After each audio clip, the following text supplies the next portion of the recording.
thank you everybody for coming out here tonight. Delegate Purkey, it's an honor. I really appreciate you coming up here and saying those words. Thank you. Let's give it up for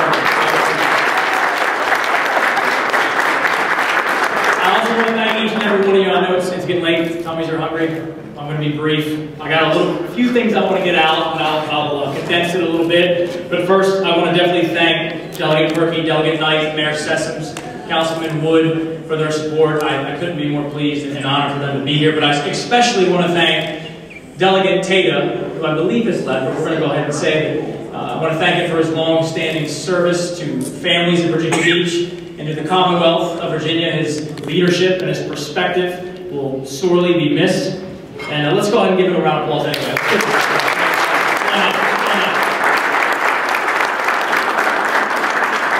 So again, I really just want to tell stories, but there are some things that I want to get at. So last spring, I was asked to consider running for this position if the coach should retire, but I was pretty busy traveling around the country and raising over $2 million to help and lead a group of former Special Forces and CIA officials to hold the administration accountable for the national security leaks and exploitation of our Special Forces. Thank you. Those things that put our men and women and potentially their families at danger, and obviously everybody out here knows folks who are serving. It's extremely important. But come November, I looked at it again and I spoke with my family and my friends and supporters, and I decided that my experience and that my dedication to conservative leadership principles in this race may be uniquely qualified to run for the 85th District and represent those families in the General Assembly.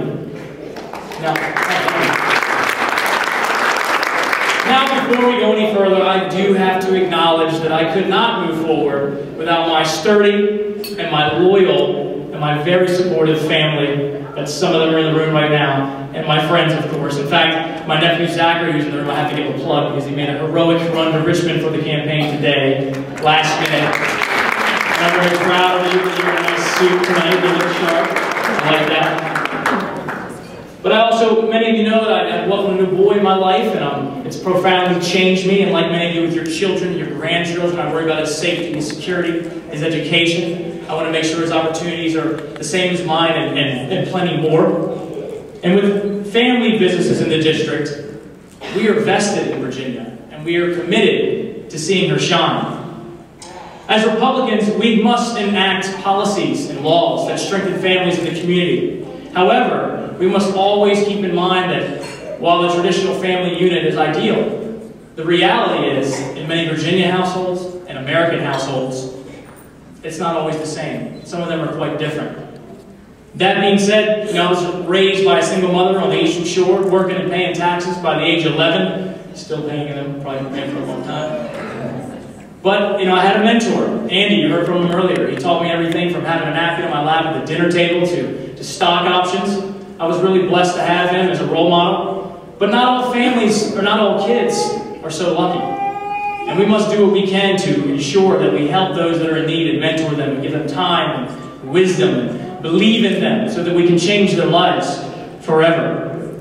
And as Republicans, we must be compassionate to all families and show them that our message of responsibility and opportunity and upward mobility is applicable to every single household in Virginia and America.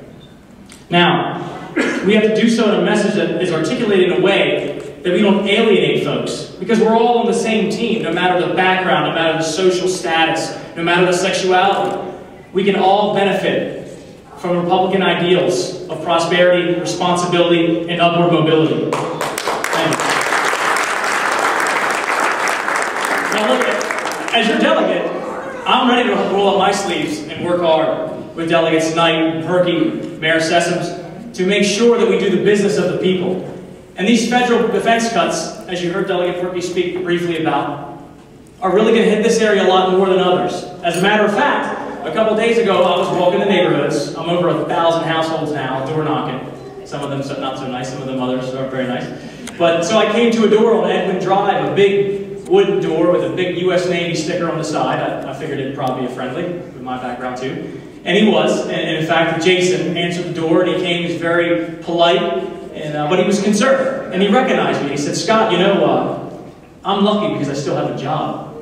But I've been furloughed, and I've lost $1,000 a month out of my income. And I don't know what my family and I are going to do. In fact, I don't know if I'm going to have a job next month. I don't have the confidence that I'll have a job next month. So these are the stories that I'm hearing all over the neighborhoods. And as your delegate, I will work with Mayor Sessoms and our next governor, Ken Cuccinelli, and anybody else, for that matter, who is willing to work hard and diversify our local economy.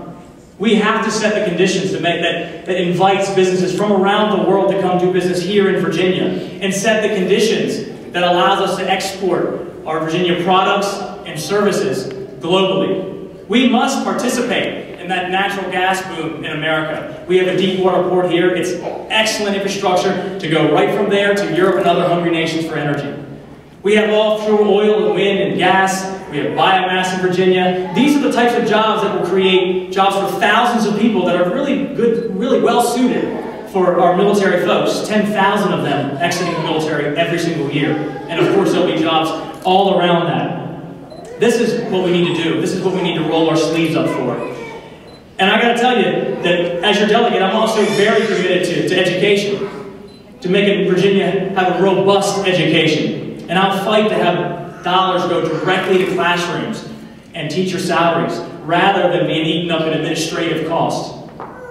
And I got to tell you, from my extensive training in the military, to my studies at Old Dominion University, to my now studies at Harvard University, I'm a lifelong learner.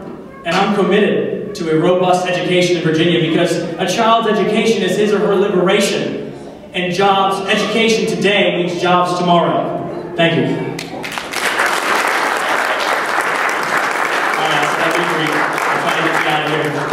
Get some real food. So, the families in the 85th District really do have a stark choice in this race.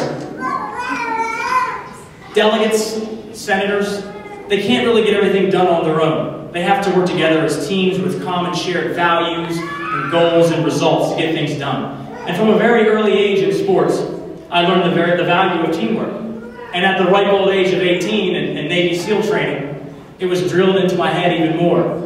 You see, everybody has this individualistic goal of why they want to become a Navy SEAL. But right about the time of Hell Week, Chris, you know this, those folks who are selfish, who don't want to put the team in sort of cause better than themselves, they go away. And after Hell Week, everybody that wants to be there and wants to be selfless, they stay.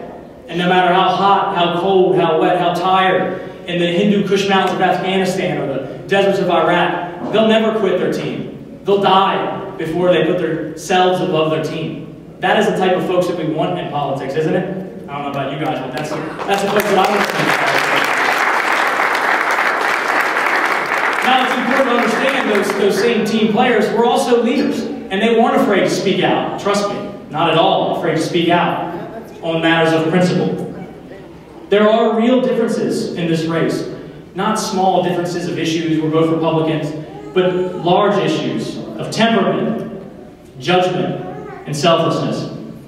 We do not need a Berlin Wall in the Republican Party. We need to understand that we're on the same team, of the same community, of the same shared fate. And this campaign has been endorsed by a broad base of Republicans. I'm very honored to say, from the left, from the right, from the center of the party. But that's the type of diversity that's really going to make things happen for the folks of the 85th District.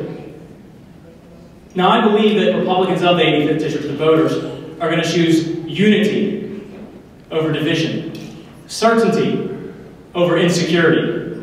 This is what will get things done. I want you guys to look around the room. Look at our differences, our difficulties, our diversity. Imagine the possibilities. I gladly accept the challenge of becoming a Republican ambassador and expanding our base to make sure those folks who don't understand where their home is can come home and be in the group of prosperity and upward mobility and responsibility. Now, but I can't do it alone. And we do need you. We need your time. We need your treasure. We need you to mobilize. Are you with me or what? Yeah. Come on. All right. I know we're all hungry, so may all of you go forward with energy, optimism, and hopefully illness. Thank you all very much, and God bless you.